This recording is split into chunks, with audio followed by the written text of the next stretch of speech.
Welcome to Rival Reviews. My name is Abir. And I'm Sam. And this is the podcast where we review, discuss, and ultimately debate our favorite, and don't forget our least favorite, movies and television shows. Right, you have to explain. Like that's where your movie just falls apart, when we don't know why people are doing things, and there's a lot of that in this movie. Yeah. Don't hold my hand. Yeah, right. Where it's like, after she just beat up like 5 guys. Yeah, and after she saves him, like, come the hell on. That was such a ridiculous scene. It's so silly. He doesn't come across as terrifying in any shape, way, or form. Right. So, like most of the problems with this movie, I just want to know what her deal is. Like, the problem is they don't explain anything. In this episode of Rival Reviews, we discover which side of the Force Abir and I land on while debating this movie. Will Abir be able to channel her inner Rey and bring me back to the light before I fall completely to the dark side? Let's find out while we take a look at Star Wars: The Force Awakens.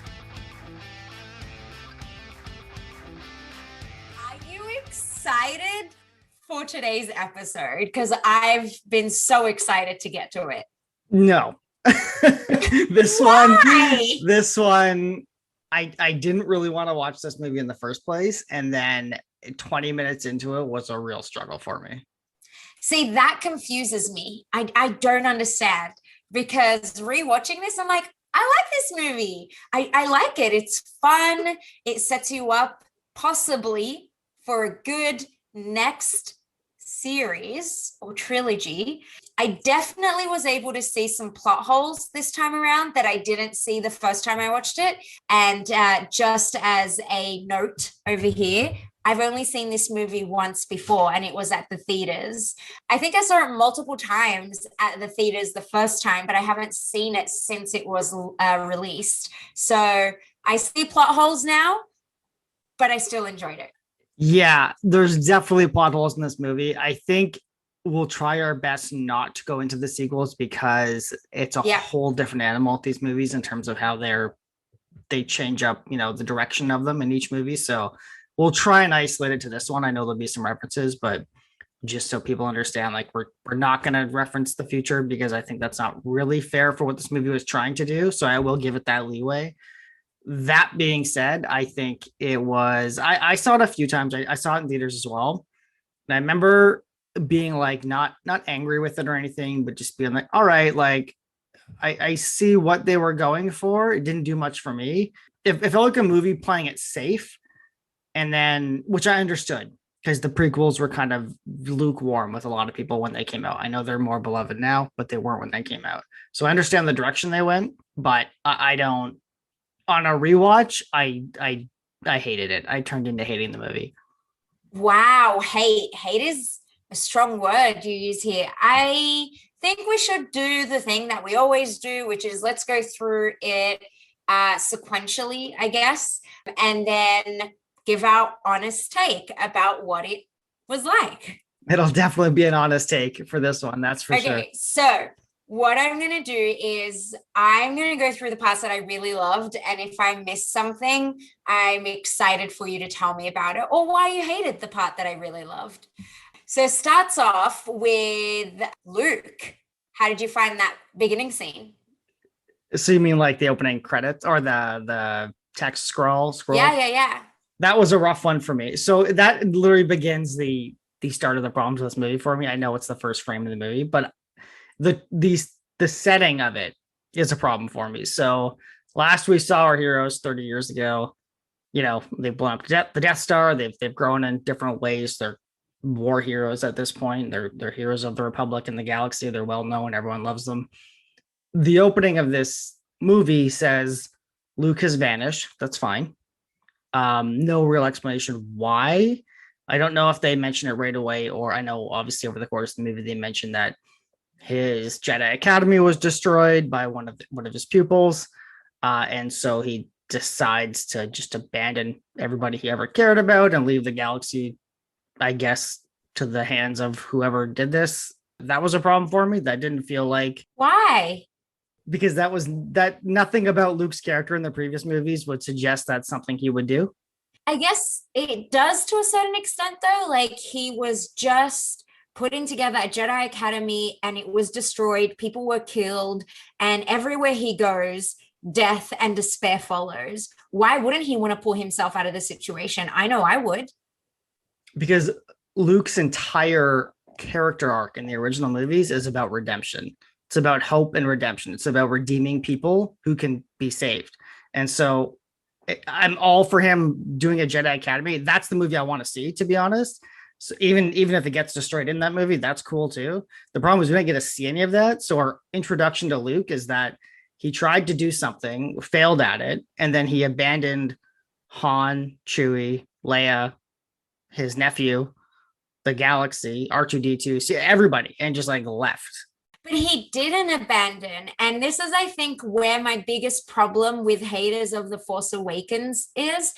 And it's around this idea that, well, Luke is supposed to be like this, and it's been 30 years. How dare he be a different person? How dare he not act the way that I expect him to act as a fan of the sequels? It's just, I think it's a little bit frustrating because 30 years have passed and a lot has happened, and none of the characters, I mean, some of them do continue to be similar to their story arcs, but like he got his redemption. He did what he was supposed to do in his story arc, and now he's a different person 30 years later. I just feel like that argument doesn't really hold up.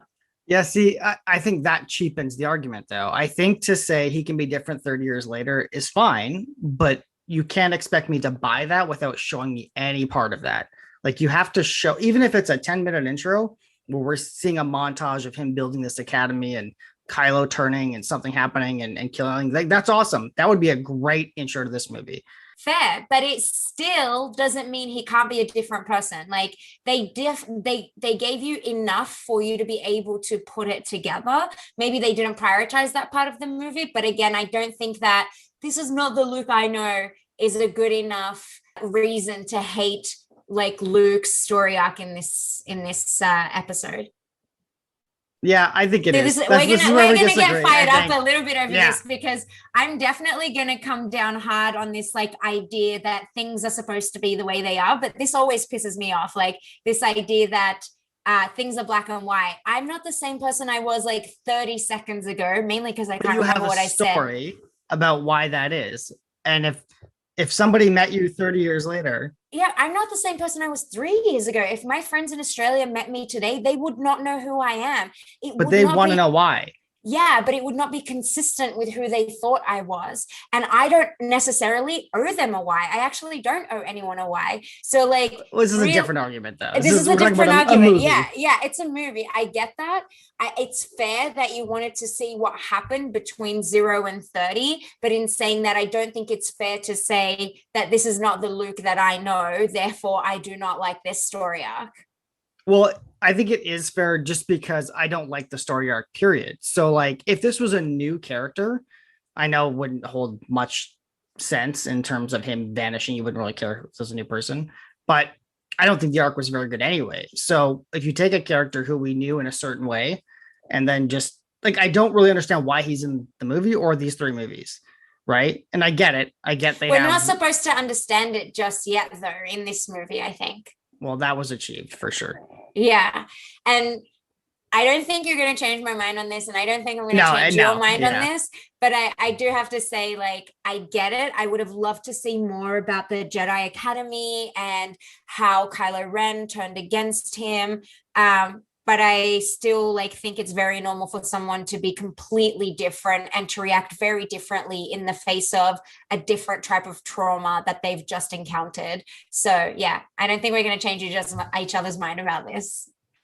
I'm not against that story. I actually like that idea a lot. I wish that was the first movie in this trilogy. I really do. I think that would have set it up for a much better storyline. However, let's move on. I do the second part of that opening scroll I had a problem with, and it's going to be the same argument, but the whole first order is now powerful argument of I just don't really love the whole, we're just going to start everything over. And that's what this movie kind of feels like. That's totally fair. Like, I think I understand when people are like, this is the New Hope all over again. Like, you're just recycling a storyline. I get that, I guess. Like, I get it. But then It's again, safe, like I it's said. safe. And I just want to remind most Star Wars fans that you're not the only audience, and you're probably the minority of the audience. So quite frankly, like, you can't get upset with a recycled storyline. That is just Hollywood in general. I don't know. Like, I think you can do a new storyline that appeals to everybody. That's all. I do get the whole thing though, where Disney came in and completely decided what was canon and what wasn't, and went back to legend. That was and weird. Was like, so I understand people being upset by that and not having like some continuation there. And then being like, we had all of these options, and then all you did was go and recycle a storyline that already exists. That's completely fair. That's true. Yeah. Yeah. I mean, canon's just a word. I don't really take, I don't, you can't just say, you know, none of this is canon anymore, and then it doesn't exist in my brain anymore. Like, they technically wiped out all the video games, and a lot of them are really, really good video games. So, like, what, I'm gonna pretend they're not very good anymore? Maybe. I mean, I forget everything very easily, so just be as good as I am. Not because Disney told me to. We'll just say that. No, but I think like Disney, I think the frustrating part to me in this is Disney wanted its own creative freedom and then recycled a storyline. So that part I Right, fully get. yeah. That it's, I get. It's also, so one thought I had while watching this movie too was, like, we talked about Marvel a few different times already, but like the massive web that was weaved through all those movies that connected everything so well. And I look at Star Wars and I'm like, you had 6 movies before this one that are all connected, you know, for better or worse in some areas, like, you know, whatever your opinion is, but like, they're all connected well. Like, that's a blueprint for how to do your next Star Wars movies.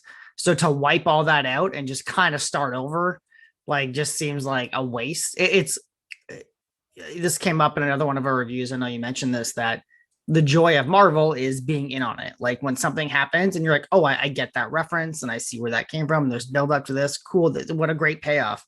There's really no payoff in these movies from the previous ones. Yeah, for sure. Like, I get that. Even the prequels had that going for them, because to a certain extent you saw characters that you saw in the sequels.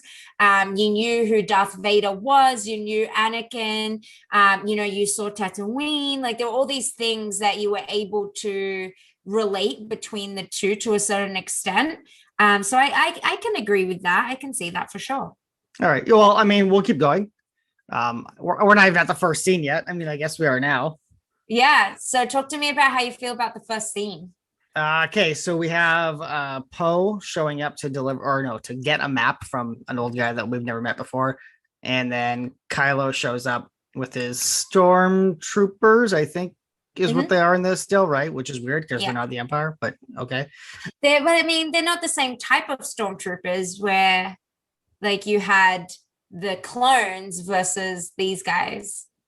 True, but there weren't clones in the original movies either. Well, I guess some of them were, not all of them, though. These ones are completely, well, these ones, they're not.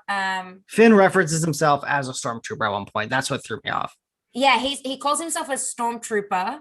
That, you know, like, just like all of them, we were kidnapped, we were taken very young, and we knew nothing else. So that's just, so, and then they also mentioned conditioning training that they gave Finn at some point as well.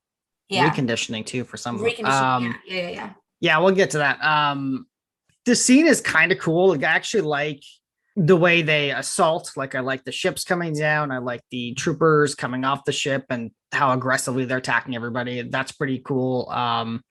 The action's good in the movie. CGI is always fun in these movies. It's like, interesting. I noticed that, especially after the last couple movies we watched. Like, watching this, I'm like, man, this looks good. Like, a lot of this looks really good.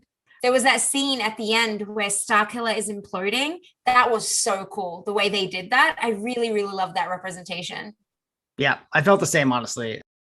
I did have a question during that scene, though. So how did Kylo find them? Like, how did he know where Poe was or where this old man was in the map? Like, was that explained how they just showed up? No. Right. But he had been tracking. He's looking for Luke, isn't he? Yes, but it wasn't clear to me. Maybe it was in the opening text and I missed it. I don't know, but it wasn't clear to me how Well, in the text, it says Leia sent her most daring pilot or best pilot, which is Poe, not a spy, but a pilot for some reason over here. That's fine. And then like Kylo just shows up, like knows where they are. I just wasn't clear on how they all suddenly knew where this map was.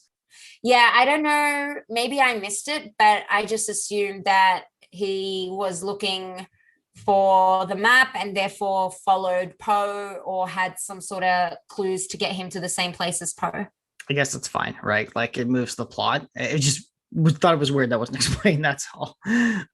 Yeah, I liked the First Order, like their troops looked really cool. Their uniforms, so sharp. I loved the First Order's uniforms. The black, the sharpness, like props to the like costume department. They told a really good story in this movie.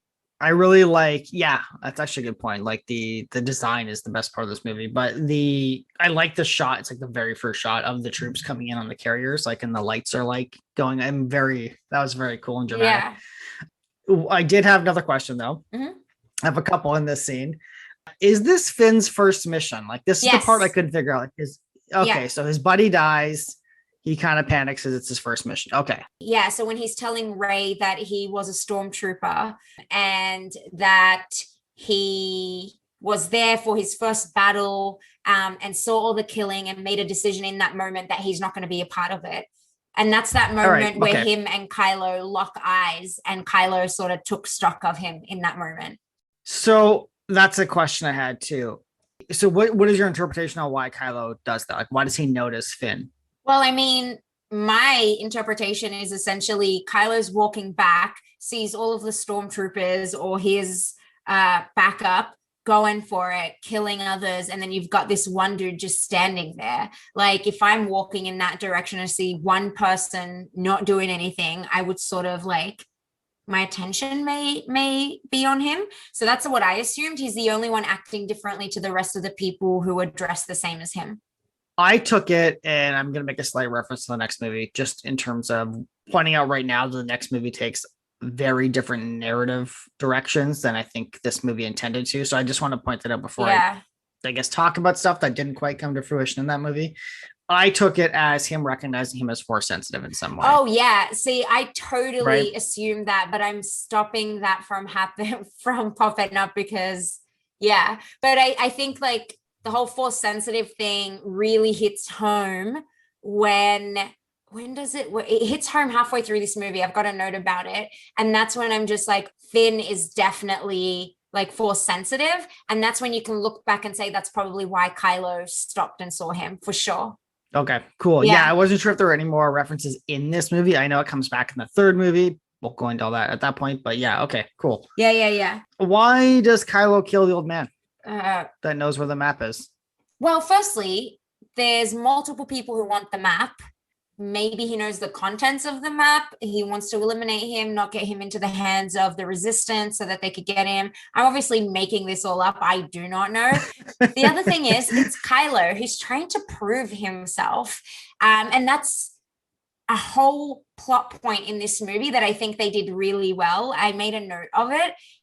Kylo is essentially Anakin, the Anakin that you see, the young Anakin who's annoyed, undisciplined, driven by his emotions, wants to prove himself. Yeah, very whiny in multiple parts. You see that in Kylo, so he definitely has the Skywalker genes in him, that's for sure. So what I kind of meant by that was he knows that this old man knows where the map is or has the map or whatever. And he asks him like once and then just kills him. I don't understand why he didn't interrogate him, because he takes Poe after interrogates Poe, but he has no idea that Poe even has it or knows where it is. So I just don't know why he doesn't do that to the old man. No idea. I don't know. It's just like weird plot things like that where I'm like, okay, like you killed an old man, intimidating. I feel like that's inconsequential though. Like it just didn't feel like a moment that the focus for me of that scene is essentially there is a map. Kylo is after this map. The resistance is after the map. The resistance has it. Now Kylo wants it. Like that's the scene.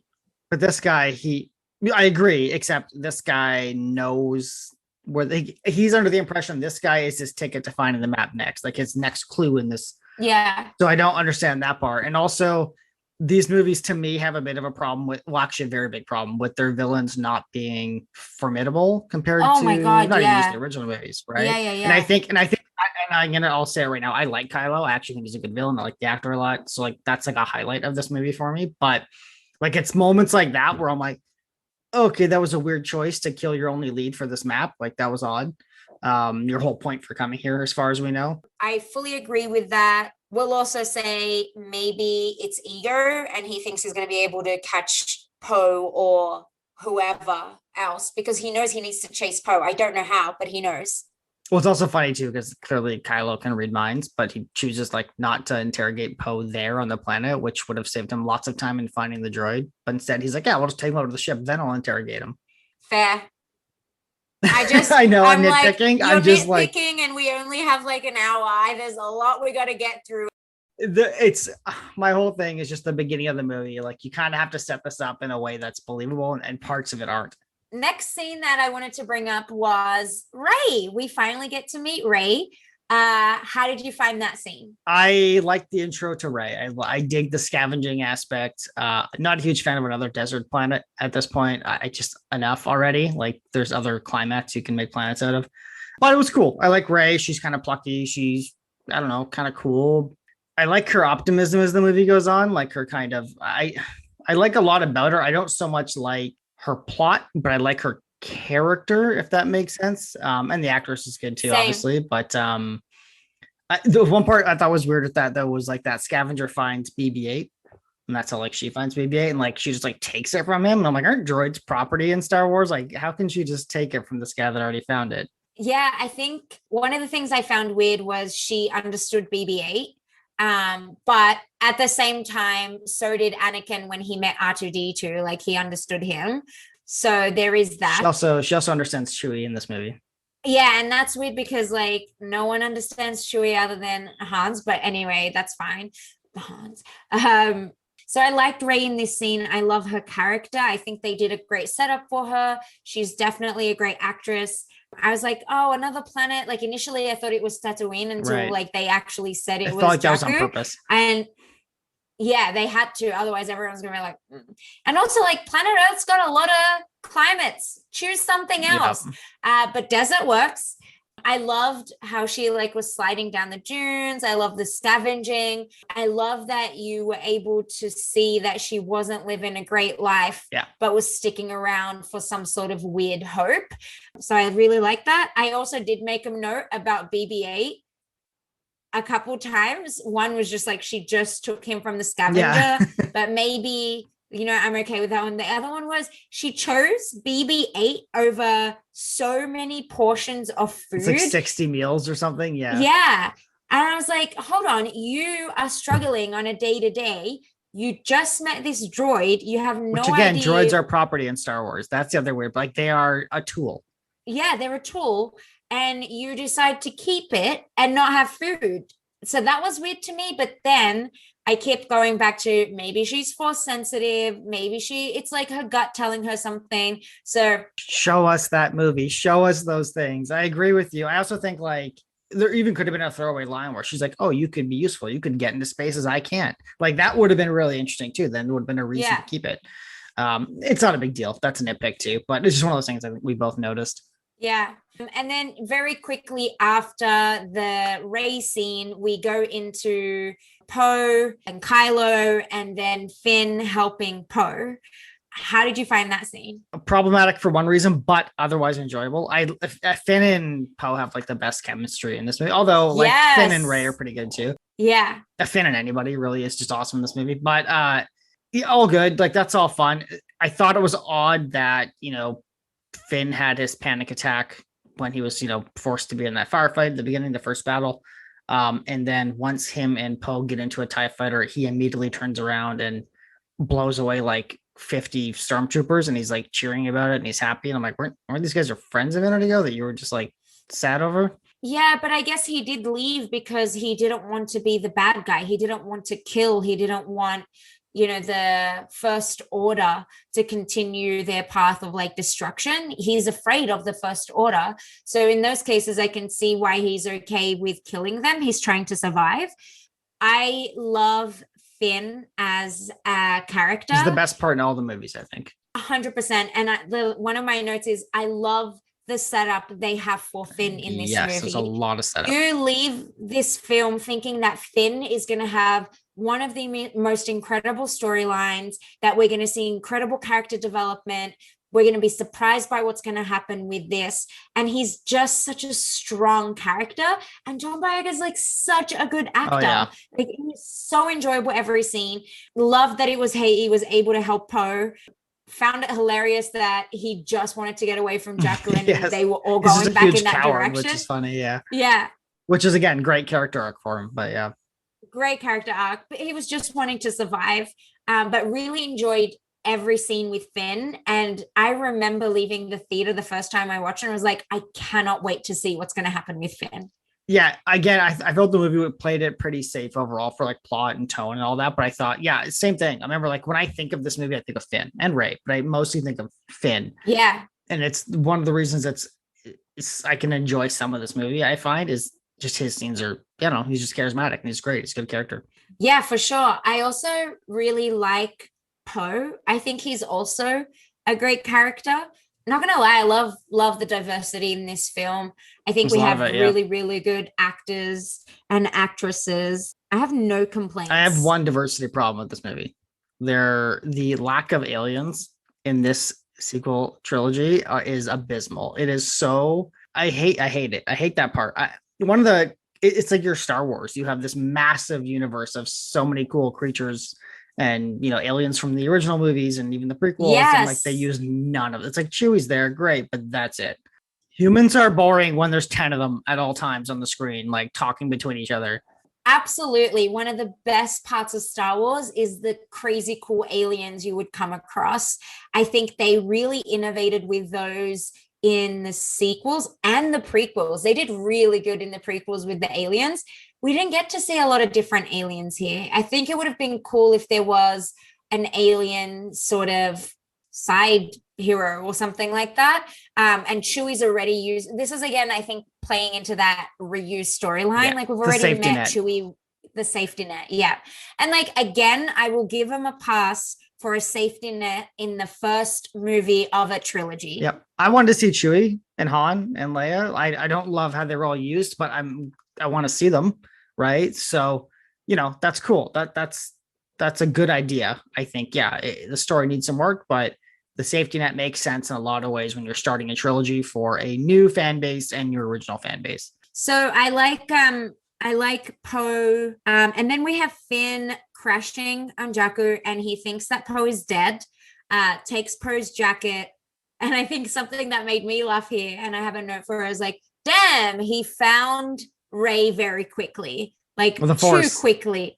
Yeah. Well, that's the answer for like a lot of this stuff in this movie. But he felt like he crashed in the middle of nowhere. Can we talk about how he survived that crash? A TIE fighter, the frailest ship we've ever seen in Star Wars, going nose diving into a planet, and he walks away from it. But he clearly ejected. You could see there was a balloon. Oh, did he? So he had parachuted. Yeah, Fair. That's how he survived. And what about Poe? Yeah.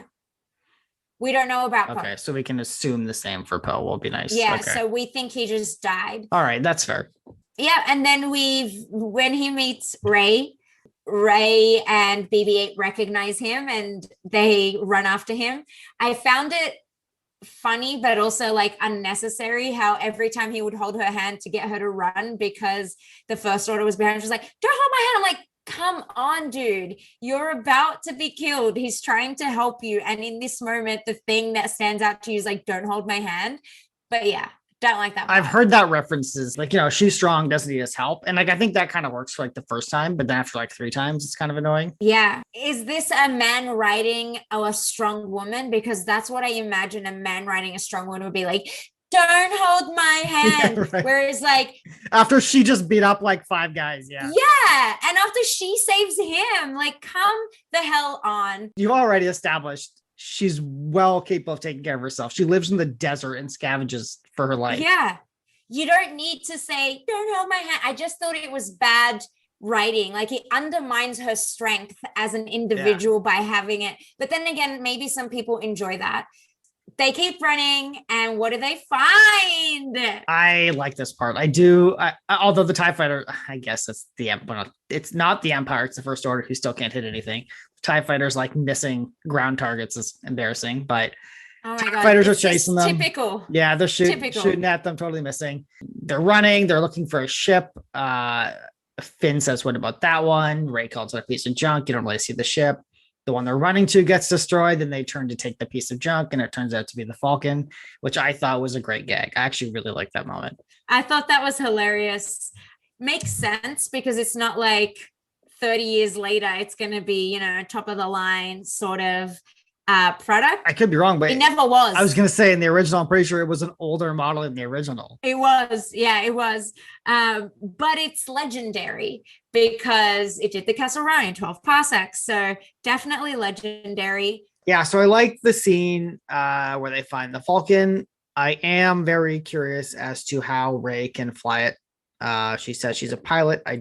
I wish there was an explanation for that. Yeah. That's kind of the most minor problem with her piloting. Later on, she seems to know way too much about how to do things that makes any sense and is really kind of fun to watch, I guess. But, we'll get into that as it's coming. It is weird. But anyway, they get on the Falcon. They fly away and TIE fighters are chasing it. I do like the scavengers on the ground that are like following and picking up parts from like the destroyed ships. So that was really cool.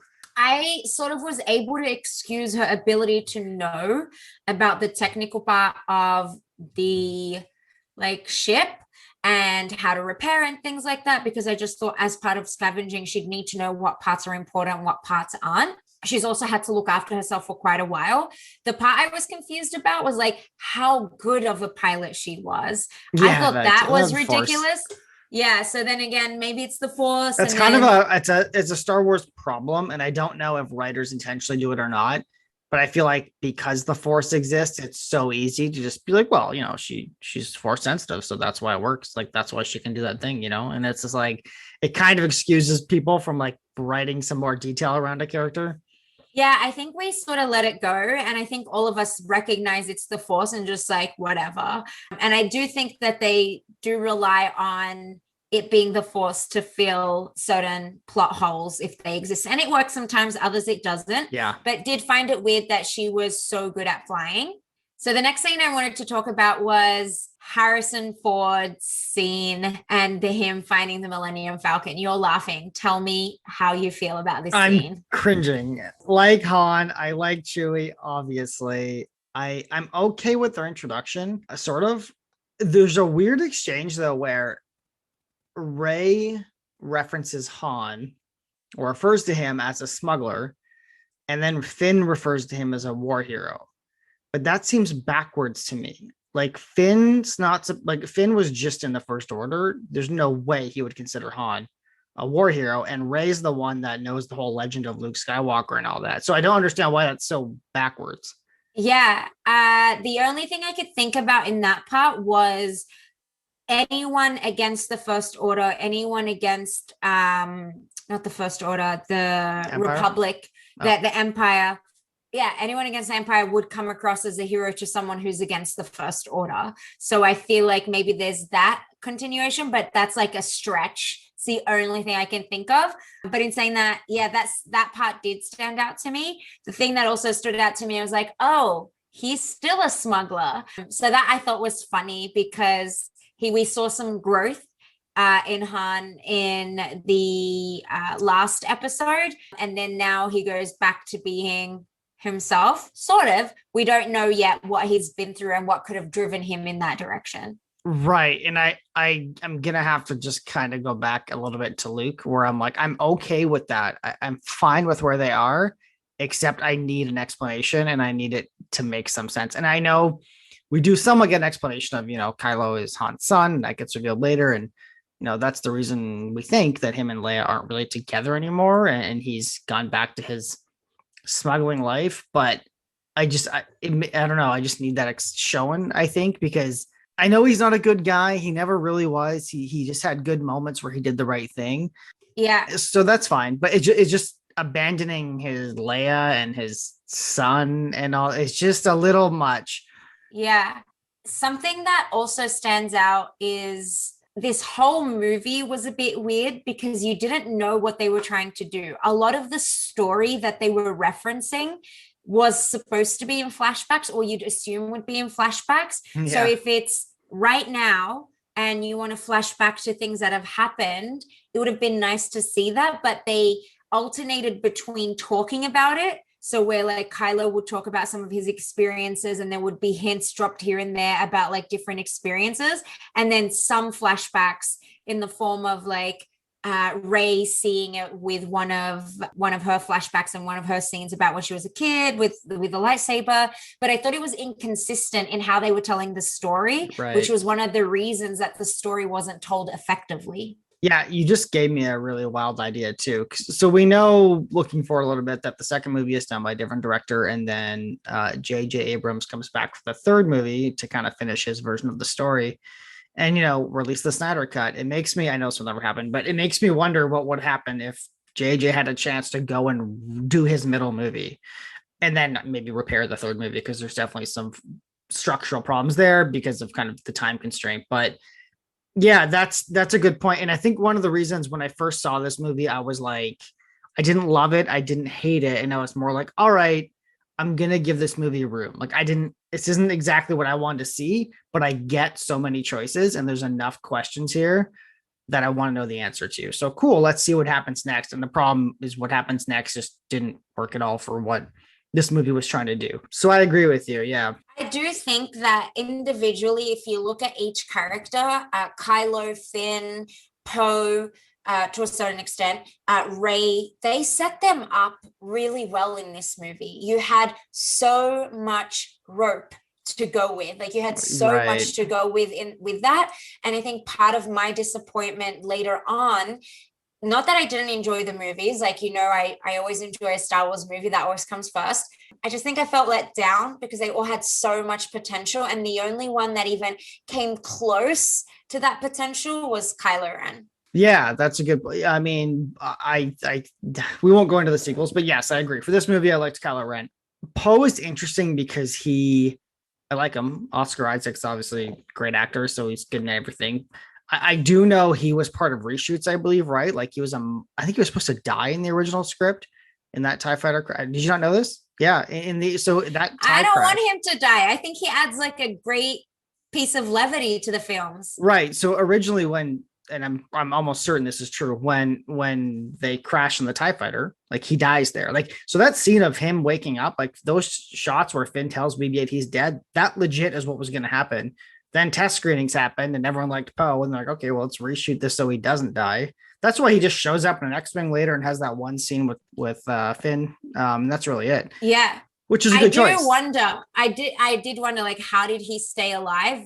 They never tell us that, but it's also why his character gets nothing to do in this movie, because they didn't have anything for him to do. And then they decided, oh, we shouldn't kill this character. And so, yeah, we all like Poe. He's very similar to Rey in the sense of, for me, there's no weakness, so there's just not much for me to grasp onto. Whereas Finn, there's so many flaws. It's fun to watch him bumble his way through and try and survive and do the right thing. There's a lot of confusion. There's a lot of confusion. There's a lot of growth. There's a lot of potential. Yeah. So let's talk a little bit about Maz. Yeah. So I will say, leading up to Maz, there's that weird scene where Han has those monsters he smuggled. Oh my God, please. We're just gonna skip this. Yeah, I just do not like that scene. It was just it's so out of place, right? It's just so. I remember even in the theater being like, "This doesn't feel like Star Wars." This was the first moment in the movie where I was like, "What am I watching?" Yeah, I didn't like that part. Like, yeah. You could cut the entire thing and miss nothing. That's the interesting part about that. Yeah. Yeah. Okay, well, we'll just go right over that. We didn't like it. Move on. Maz, let's talk about her. Sure. I thought she was a great addition to the film. I would have loved to seen more of her though. Right. So like most of my problems with this movie, I just want to know what her deal is. Like, the problem is they don't explain anything. So like, she shows up, she mentions she's like 1,000 years old or something. Got this cantina. Han knows her. I don't really need that backstory. We assume Han knows everybody, but she like reads Finn's mind at one point, and she has Luke's lightsaber. Right, I was building up to that. So she gives. No, that's fine. That's the problem. So she not only does she have Luke's lightsaber, she wants Rey to have it, and we're like, okay, So now we have to assume she's some sort of chosen one that's force sensitive. And when she touches it, we get those flashbacks. I don't mind that scene. That's fine. But literally when Rey says, like, where'd you get this? And she says, oh, it's a story for another time. And like, we never get that story. We never get that story. But again, you didn't know that in this right, exactly. movie. So yeah. I was like, weak writing, but fine if you're going to, like, there's a lot of things in this movie, like I said, where I'm like, I'll let it slide. I'm giving you the benefit of explaining this later because it feels like you're going to do that. Because that's sort of what they did in the first episode of all the trilogies. There were things that were like explained later on. I remember when The Force Awakens first came out and me and my friends were discussing it and we're trying to be like, who is Rey? Because a huge question you're left with is who is Rey, which is a great question to leave people with at the end of that movie. And part of it was, well, how did Maz know and why did she want her to have the lightsaber? It's like she knows something, so definitely that's going to pop up again. And don't want to reference the future movies, it never pops up again. So that was disappointing. But in saying that, this is a weird thing, I guess, about this film is it seems there's a lot more people tapped into the Force, but there's no Jedi. So there's like no Jedi. People Which could don't be a know. Good story if you write that well. Yeah. There's the legend of the Jedi, like the legend of the Jedi that existed 30 years ago. That's another weird part in this movie. Yeah. But I assume that it's like a propaganda campaign to sure. Yeah. To like sort of allow the First Order to come up from the ashes of the Empire. But in saying that, it feels like there's a lot of more people who are organically more tuned into the Force, I guess. Yeah, and you just made me think of Luke's Jedi Temple, and maybe he was finding people in secret. Which, man, that would have been a good movie to watch, wouldn't it? Like, it would have been so good. Yeah, I don't know, because you just made me think of a world where, like, the Force is maybe overcorrecting because there's no Jedi and there's no real Sith. We know there's a few Sith now, but you sort of get a hint of that though in the next movies, right at the end, where a little kid is able to.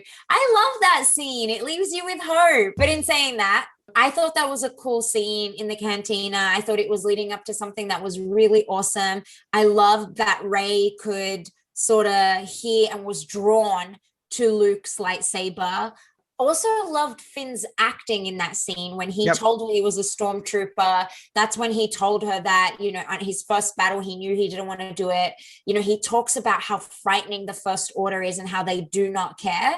That was very powerful. And in that moment, I actually wrote the note, he's such a good actor. Yeah, you know who we haven't talked about at all that's been in a few scenes? Captain Phasma. Yeah, I think there's just a little bit of resistance to that, knowing that it just completely fizzles out. Yeah, in every movie.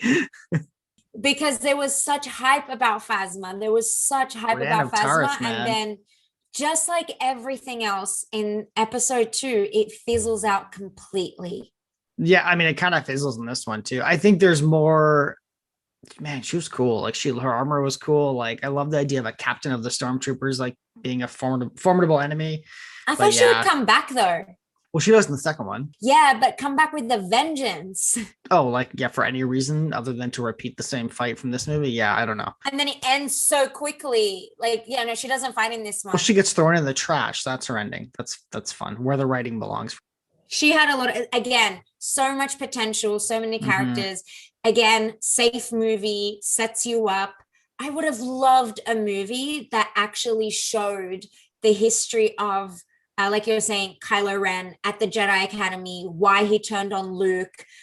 We see him. We didn't actually talk about we're getting there, but we didn't talk about the part where, well, it's after this scene, but Kylo basically feeling the pull of the light. And cool. He's talking to Darth Vader's helmet. That was really cool. And I just thought it's when we know at that moment, for sure he's Leia's son. And again, reminds you a lot of Anakin, where he's tormented because he's pulled toward the light, but wants to prove himself toward the darkness. Except I think Anakin's fall was a little bit more unconscious, whereas Kylo is conscious of him wanting to go down that path.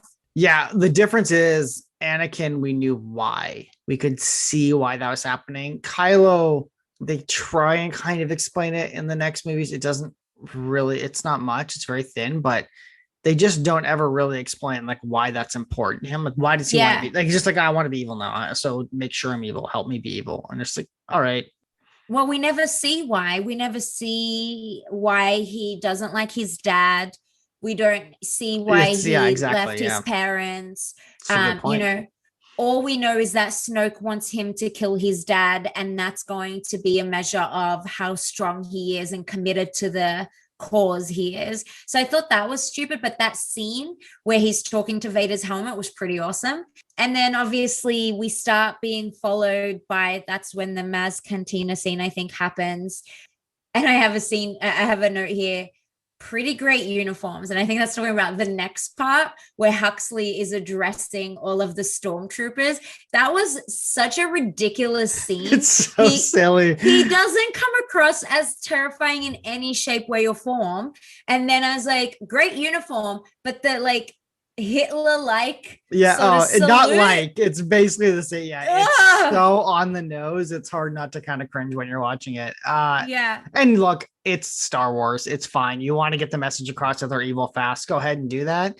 There's a throwaway line at the beginning where I think Hux says to Kylo something about Snoke wanting to use a clone army. I think this is how this goes. And Kylo says, no, like my stormtroopers are fine or whatever. But I couldn't figure out why they wouldn't use a clone army. Because I'm like, well, they're spending all this time and money and effort on propaganda speeches like this one. I'm like, if you just have clones, they'll just do it. Like, you're clearly having reconditioning problems with these stormtroopers. You're going to have to steal young babies and train them multiple times. Is it in the long run? I mean, it must be, right? But it's one of those things. Yeah, I honestly don't know. Another thing that they don't explain. But in that scene, even though that scene was ridiculous and Huxley is not terrifying in any shape, way, or form, all too on the nose. No. When they destroy those 4 planets, that was pretty cool. Watching the beams go across the sky, I actually really enjoyed that part. Thought it was horrible. Pretty cool, though. I like the look of it. Again, this is the only place I can go with this movie every time, essentially, is that I don't know what planets these are or any of the people. I just do not care. It's like when you first see the first movie, like by that I mean A New Hope, and they blow up Alderaan. You're just kind of like, oh, well, that's sad for this woman I've never met before. And that's, you kind of don't, I personally, at least, I didn't really feel super impacted by that. As I got to know Leia over the movies, obviously I cared more about that moment. Yeah. I still have no connection to any of these people or planets. And again, I'm just like, oh, it's a bigger Death Star. Okay. Like, I don't think it wasn't more about the connection about the people, but just, I think, to display the absolute power of destruction that the Star Killer has. We did miss a scene though, and that was when the attack on the cantina, we see the TIE fighters, and then we see Kylo. I think that's actually now. Is that now? Yeah, I think that's after the speech, because they see that, and that's when they go to find Rey and they get attacked.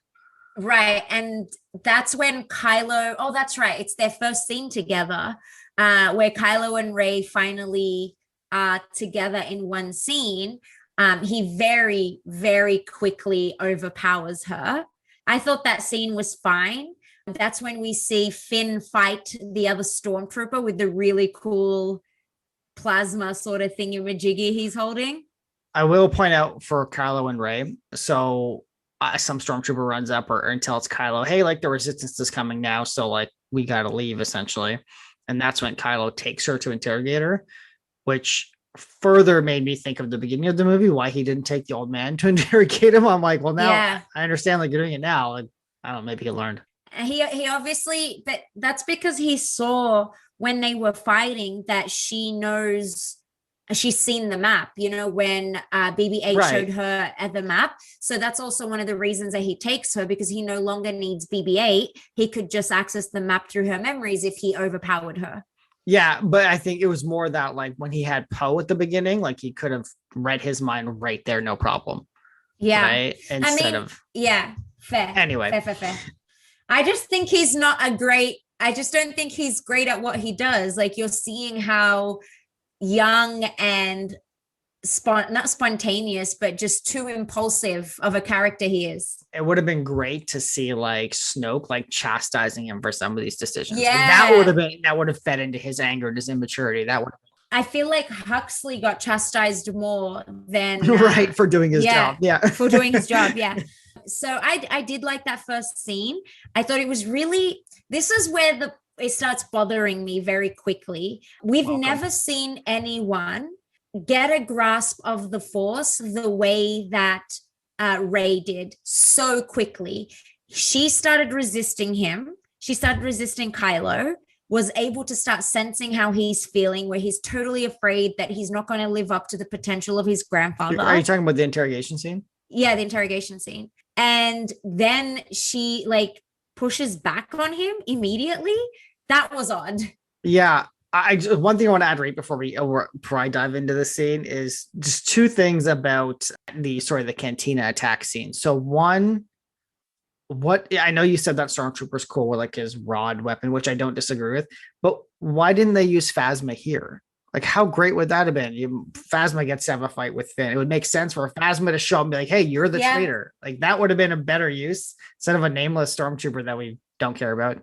Again, maybe she had a future we didn't know about. Like, that's what I was expecting. What do you mean? Oh, like in the next movie or something? Yeah, right. In the next movie, yeah. Yeah. Well, she shows up later briefly. She shouldn't do anything, but she shows up later.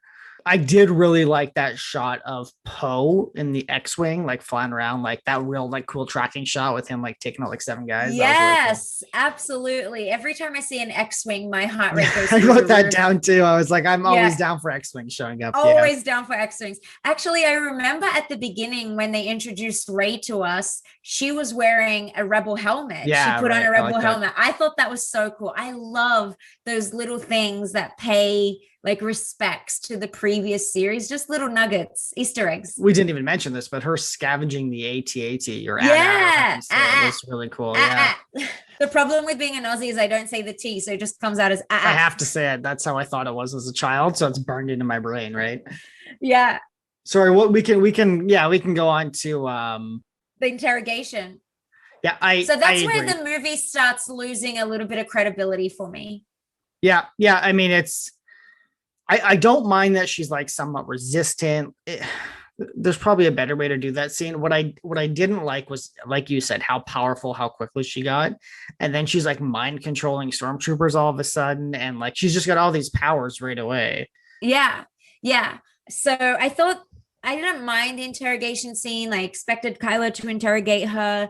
You know, she didn't really have a lot of protection. So it was weird that she was able to escape so easily. Not as weird as the fact that she was able to wield her power without even knowing she has the power. So maybe it's the strength of the Force needing to find a Jedi. So the overall problem with Rey that I have is that, and we've touched on this already, but like I glossed over a few parts where she's like basically telling Han how to run his ship. I bypass this thing. This is what they did. If they do this, it works better. I fix this. And then now she's like really good at the Force. Whatever. I don't care that she's really good at things. The problem in the writing is that she very early on in the movie removes all tension from these scenes. Like, I am never worried about her in a scene because she can do everything. She can fly, she can fix things, she can customize things, she can use the Force, she can win lightsaber battles. Like, there's no drama to it. And whereas like the original movies, the prequels, like there's so many character flaws in everybody, not everybody, but a lot of them are losing stuff. But even Finn, right? Like he's so believable because he's so vulnerable. You know, he's afraid. And when he's fighting, even though, you know, he's able to wield a lightsaber, he still gets hurt.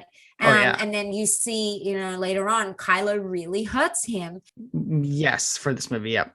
Yeah, for this movie. So that's also a little bit believable. And I love how powerful Rey is. I just wish we saw more of the build up toward that. There's such a great dual story you can do in this series of Rey being your powerful Jedi. That's fine. That's cool. Build her up. Let's see what happens.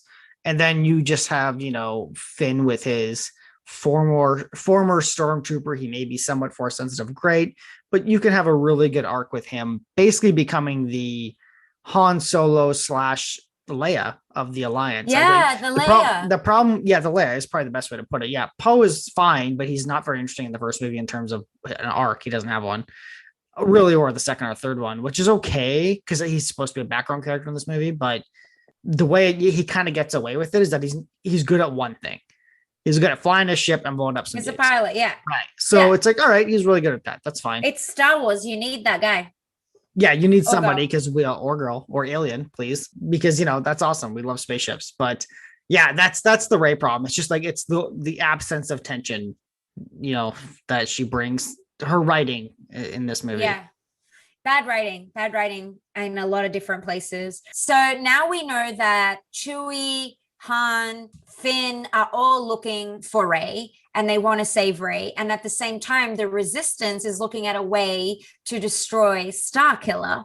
And I think this is where, again, it gets really annoying at the repeat and the reuse of the storyline. They use the exact same methods, I guess, to bring down Starkiller that they did with a Death Star, except Starkiller is so much bigger. In saying that, a vulnerable weapon, quite big. It took him 3 movies it took him such a long time in the sequels to build up Death Star. Hey, there's a base over there. Yeah. And this one, they destroy it from the base. We'll suspend all belief. We'll allow that to happen. But that's where we see Poe come back in and we see how much of a great pilot he is, which is so reminiscent of the way that Luke brought down with the Resistance, the Death Star. So that was really cool. But at the same time, it's just like you reuse the exact same storyline. You could have had that weapon blow up those planets at the end of the movie and had that been your cliffhanger of look at that. Now what? It still would have been another Death Star, but maybe you could have built more of that. I don't know. I agree. Yeah. It's I don't care when these planets that I don't care about, if they nuked Tatooine or Endor, and I guess Endor makes no sense, but whatever. Any of those planets, some Hoth, none of these make sense. There's nobody on them, but you know what I mean? These planets that I know and care about. You have an emotional attachment to them. Right. Yeah. And I would be bought in. Yeah. So the next scene I want to go to, so tell me if there's anything in between, is the Kylo Han scene where they're trying to, blow up the resistor. They see Rey, they're very happy they met Rey, and now Han and Kylo are about to show down. Yeah, I'll throw out a few quick things really fast. One of them being I like Kylo's tantrum when he destroys stuff. I love his tantrum. And the stormtroopers walk up and they just back away. Can I make a comment though? Can I make a comment that hit my mind in that moment? If Rey had that tantrum, there would be so many people giving her so much slack for being a woman who's doing a tantrum. I'm just going to be honest, that would not have been accepted if it was a woman having a tantrum. I feel like this is the other reason that they try to make Rey so stoic, infallible and stoic. It's because it's so hard in a universe with so many man-childs watching it and with their opinions of how things are supposed to be, to portray a woman in a way that they're not going to tear down, and they still tear down like Rey. So I sort of get it. I feel like as a woman, that part bothered me for the only reason is that I could never see Rey doing that, not because of the writing, but because the reception that it would have been very different to Kylo. And I know you may disagree, but as a woman, I'm telling you, it would be different. It's honestly not that I disagree. I'm trying to picture it. So do you mean her as Kylo, in an evil version of her, or just her doing that? No, Rey having any sort of fit, I feel like would have never been tolerated. Doesn't she do that in the second movie? She goes after Luke a few times. Yeah, but not in the same way. Luke is so frustrating that I think people get it. Whereas here you have someone who hears bad news and then goes and ruins so much equipment. It's okay. Different. I guess. Yeah, I mean, I'm not disagreeing. I guess I don't picture it, so I'm not really sure. I don't really have a take on it, I guess. Yeah, I'll have a lot of people pushing back on me, but I'm just gonna say maybe, but I don't know. I don't think you're wrong. I just maybe it speaks to your point, but I just don't see the situation, so it's hard for me to think about whether that seems accurate to me or not. But I will say your comment for how Rey being infallible seems intentional. I think I agree.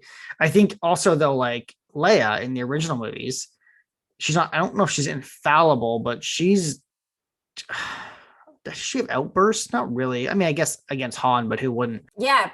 purposefully.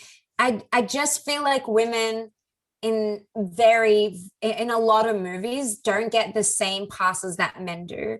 And if a woman were to throw I a think that's true. tantrum, Yeah. she would hear a lot about it. Whereas I've heard so much, and I like that scene, but I've heard it so many times. Oh my God, I love seeing Kylo throw a tantrum. And I was like, oh, so many double standards here.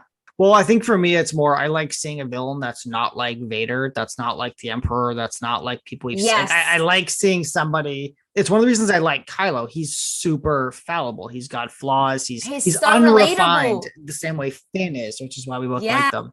Whereas I can't look at Rey the same way. Whereas I'm just like with Rey, I'm like, there's nothing for me to like cheer for, I guess, because you're fine. You know what you're doing all the time. You're ahead of me the entire movie. Like, yeah.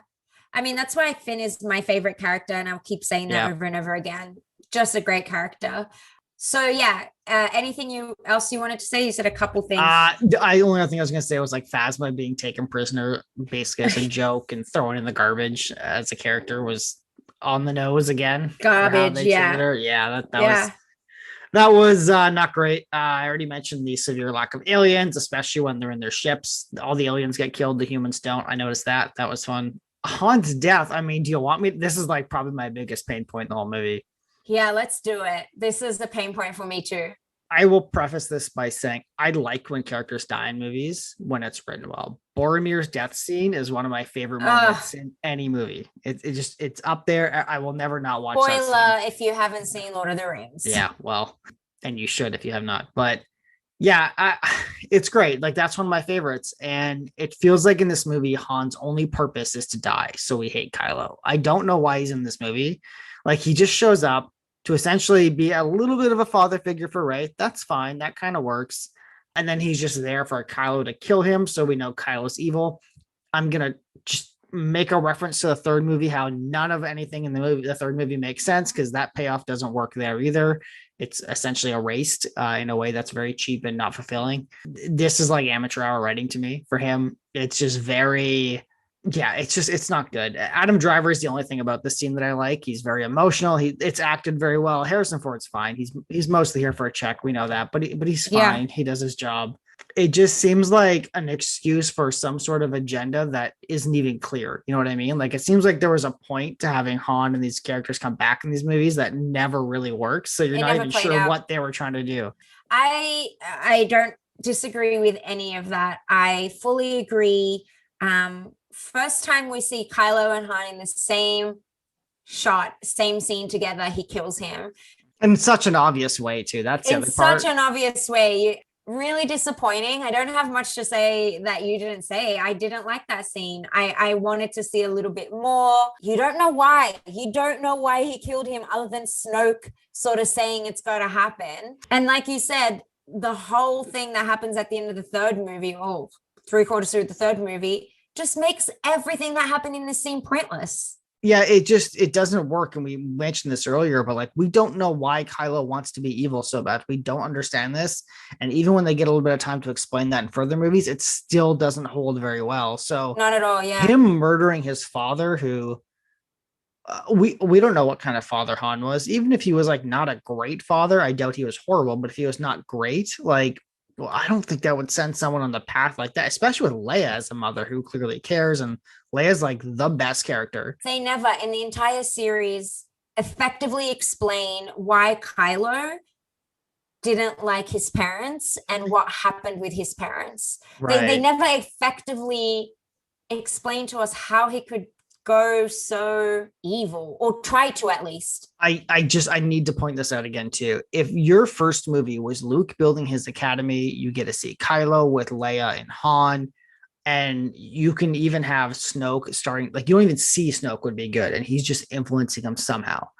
And so all these things you're seeing is, you know, Kylo taking them from a different point of view, which is a very Star Wars thing to say. And, you know, it's manipulating him into evil. And if you see all that and you see like the distance being growing between them, and like, it doesn't make any sense that his mother is Leia. Like, forget about Han. Let's say Han left him as a baby. Didn't happen, but let's just say you have Leia as his mother and Luke as his uncle.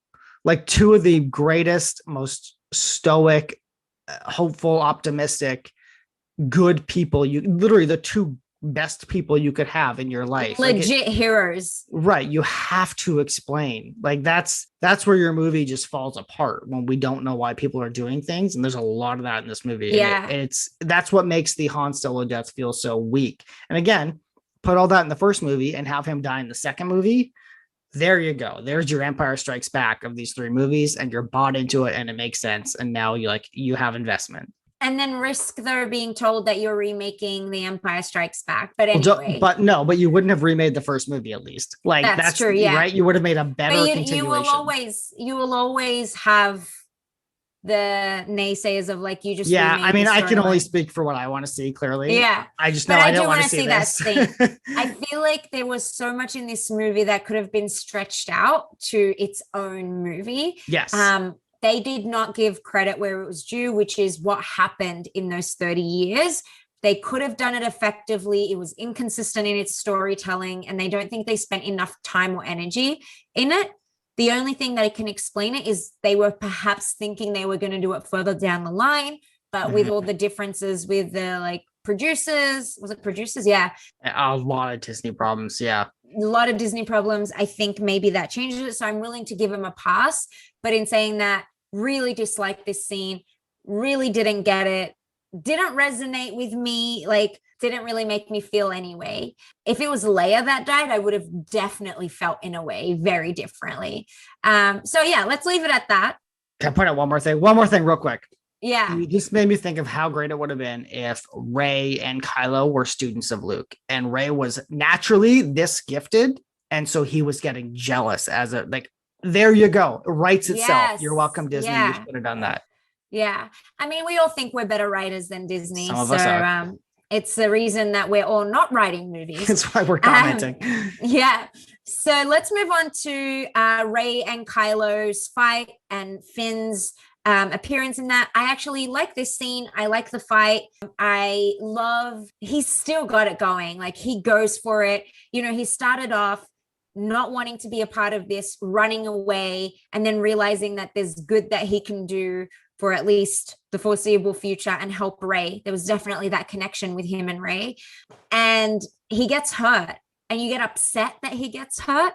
So I really like this scene. There's other parts I want to talk about, but I want to hear what you think about it.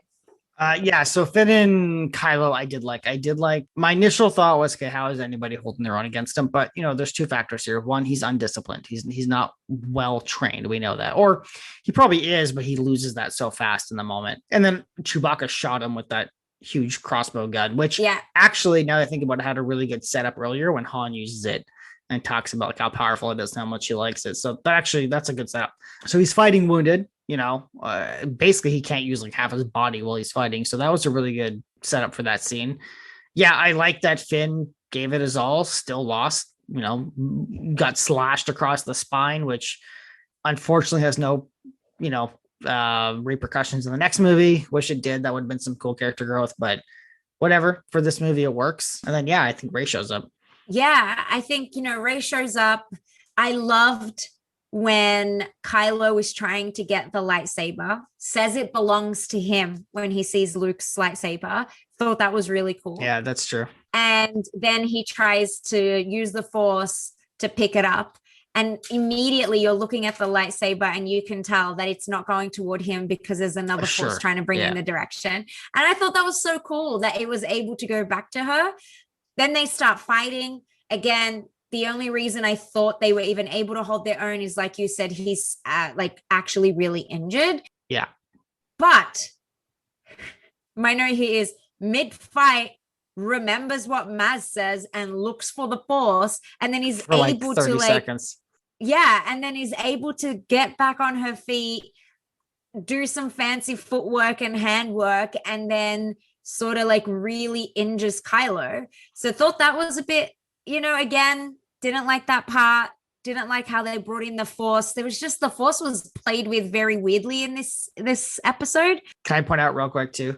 Just real quick. The last two times Jedi stopped mid-fight to like meditate for a second, they were both murdered. So Obi-Wan Kenobi in A New Hope and Qui-Gon stops for a moment in the Darth Maul fight and then is promptly murdered right after that. So her stopping while his lightsaber's like next to her face, I was just like, what's he waiting for? Like for her to figure her life out? Like, I don't understand. Like, was not cool. I didn't like that part. I thought it was odd. She does all that fancy stuff. I did like Kylo switching tactics. Join me. Yes, love that. Love that he immediately went from like, well, I'm going to figure out what I could do here. And I mean, I know Snoke wanted her anyway, but join me. I thought that was a really good part. And then Chewie basically saves them. It's about it. It was weird. Yeah. Kyle is the best part. Adam Driver is such a great actor. Yeah, you're right. Chewie shows up. They head back to base. Leia and Chewie completely ignore each other after Han's death. Now, I will give this a pass because I do know there is an extended scene where that's supposed to happen, I believe, or at least they meant for it to happen and it got cut. And I know they've said that and I actually remember reading somewhere that I think J.J. Abrams said like his biggest regret was cutting that moment because it's such a weird moment to see Chewie walk past Leia after Han's death. Yeah, after something so emotional. Yeah. So significant to your entire fan base. Yeah. R2-D2 decides to wake up because why not? The major threat's destroyed. He might as well do something now. But droids are droids. They don't just like... No, they're property. Like I keep saying. Yeah, like I always just thought like, how do you not just go in and override R2-D2? But also like when R2-D2 wakes up, they don't even really need Luke anymore. Like they've just dealt the biggest of most massive blows against First Order, and the entire galaxy is now aware of who these people. Like the entire galaxy should be showing up to support the Resistance at this point. I remember the next movie; it's like there's 30 of us. Like, yeah, okay, yeah, that was weird. I liked Rey and Leia embracing. I thought that was really sweet. I don't like that we didn't get to see what happens with Finn, but I like the idea that it's a cliffhanger. I'm okay with that. Yeah. Yeah, I love that Rey said, I know we'll see each other again. It leaves it in that moment of like their connection was strong. You don't care if it's romantic or not. I wanted it to be, and I don't care that I wanted it to be, but I loved their connection. They had great chemistry on scene. They fought really well together. So I couldn't wait to see how Finn is going to reappear in her life. Then she goes and finds Luke. I hate how it ended. I just was like, I would prefer if they didn't show me Luke and you just they gotta get your ticket for the next movie. Yeah, but I would have waited. Like, don't show me his face. Don't show me anything. But they have to do a cliffhanger. Oh yeah, I get the cliffhanger. I just thought it was awkward staring for a long time. Like cut it a little bit sooner, or just don't get him to turn around and do that weird eye contact with her holding up the thing, then move the camera and end. I also thought it was awkward that she flew there with Chewie, who chose to wait in the ship and not go see one of his now oldest friends. Yeah, like his war buddy, especially after Han's death. Like he wasn't the one to go there and like tell him. Because how great would it have been if Chewie was standing there and he turned around to see Rey and not Han and just like felt it. I mean, he probably felt it anyway through the Force, but you know what I mean? Yeah. Yeah, I agree. Kind of weak. Could have been better. No, because the worst is coming. What? Oh, in the movies. Yeah. I thought you meant this movie. I'm like, no, we're done. We're not. No, we're done. No, done. Let me out. I will say though, overall, I enjoyed watching this movie. I had fun watching it. I knew we were going to nitpick it. There were things I didn't like, but there's always things I don't like and I do like. But overall, I left this movie excited and still can see why I was excited about a potential future. Now, knowing what I know, it sort of makes me sad because I watch this movie again and think that there's so much potential. Star Wars is one of, as a kid, was like, I was obsessed. Like I watched these movies all the time. Bunch of had all the toys, had the comics, the books, played the games. Like I loved it.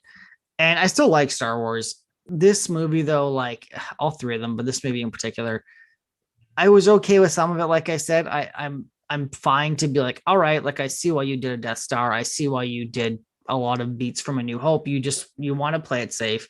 The last movies were very hit and miss with people. I get it. You just bought $4 billion, $7, whatever it is, $1 billion franchise. Yeah. I don't remember how much it is. A lot of money. And you don't want to like lose that money. I get it. It's just it, like you said sad. I would use the word disappointing.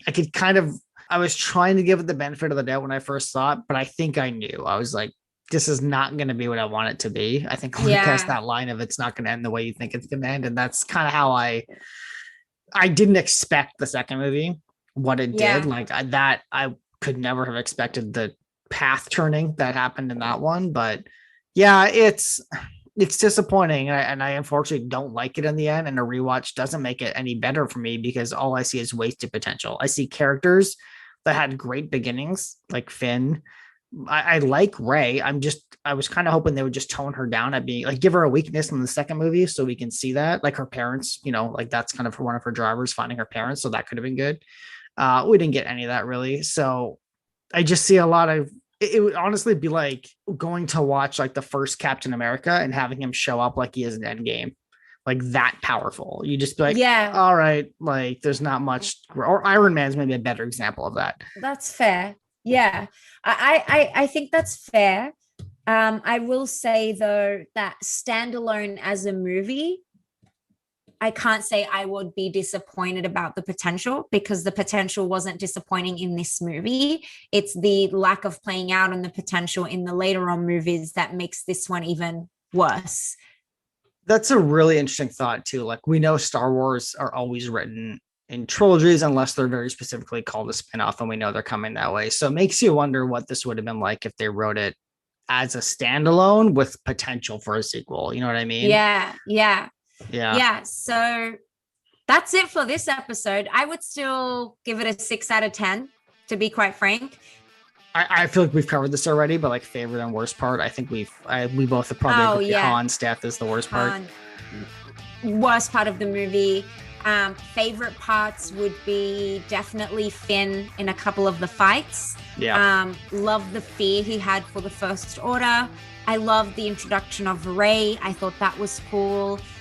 So there's a couple scenes that I really enjoyed. I love the flashback of Rey to her childhood when she touched the lightsaber. Few things that I did, but Finn predominantly was my favorite part of this movie.